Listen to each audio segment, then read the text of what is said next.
Itong video na ito ay isang raw video noong February 24, 2026. Nasa loob na ako ng bus niyan, tapos nung huminto sa sumunod na bus stop, biglang pumasok din si Micah. Kaya ayun, nagkasabay na kami papunta sa bahay ng kaibigan naming si Jen. Ayan, naglalakad na kami papunta kina Jen at tignan nyo. Tuesday pala itong araw na ito kaya sakto. Timing na free time naming lahat. Parang diringgin na nga ang dasal ni Nancy na mag-snow kasi kita nyo naman may mga yellow na ang bundok. Dispedida pala ito ni Nancy kasi aalis na siya rito sa Iceland at lipat na sa Denmark. Isa rin siyang au pair na kagaya ko. Masaya kami kasi may kainan pero malungkot din. Sa kasamang palad kasi nakatagpo siya ng pamilya na wag ko na sabihin. Isang malaking lesson talaga na hindi lahat ng au pair ay siniswerte sa host family. Ang iba demonyo talaga ang natatapatan. Correct! Kaya sa mga viewers ko dyan, kung may plano kayong mag-au pair dito sa Iceland at may nakausap kayong host, ay day, i-message nyo muna ako. Sabihin nyo sa akin ang pangalan, baka kasi yan yung naging host ni Nancy. Ligtas ang may alam. Char! Noong dumating kami ni Micah sa bahay, nagantay muna kami sa ibang mga kasama namin. Lalong-lalo na kay Nancy. Kasi nasa kanya pala ang mga ingredients na lulutuin namin ngayon. Pagdating niya, nako, diretso luto agad ang mga drama namin. Simple lang naman mga pagkain na ihahanda namin. Pero ito yung mga pagkain sobrang saya na namin kapag mayroon kasi Filipino foods. At teka, hindi pala ito simple ha. Sobrang mahal kaya ng bilihin dito sa Iceland. Kaya mo lang bilhin sa presyo. Char! Ang niluto namin ay sinigang, pansit, adobo at shrimp. Ang sarap talaga. Pagkatapos magluto, ready na rin ang ating celebrant. Ako, nasa mesa na at kakain na. Ano pa nga ba ang hinihintay? Kumpleto na kami. I-introduce muna natin sila. Ito ang celebrante, Michelle, Micah,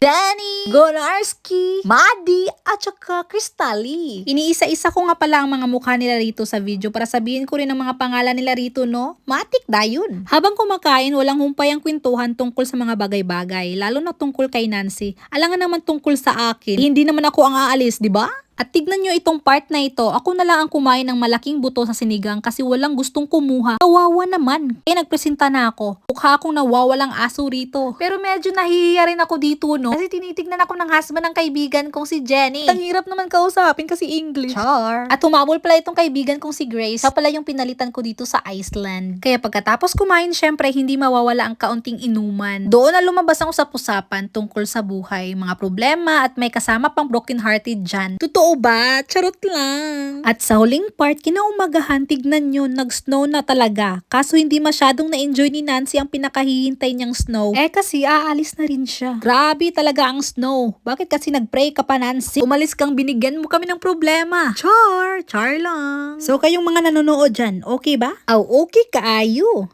Sige na. See you.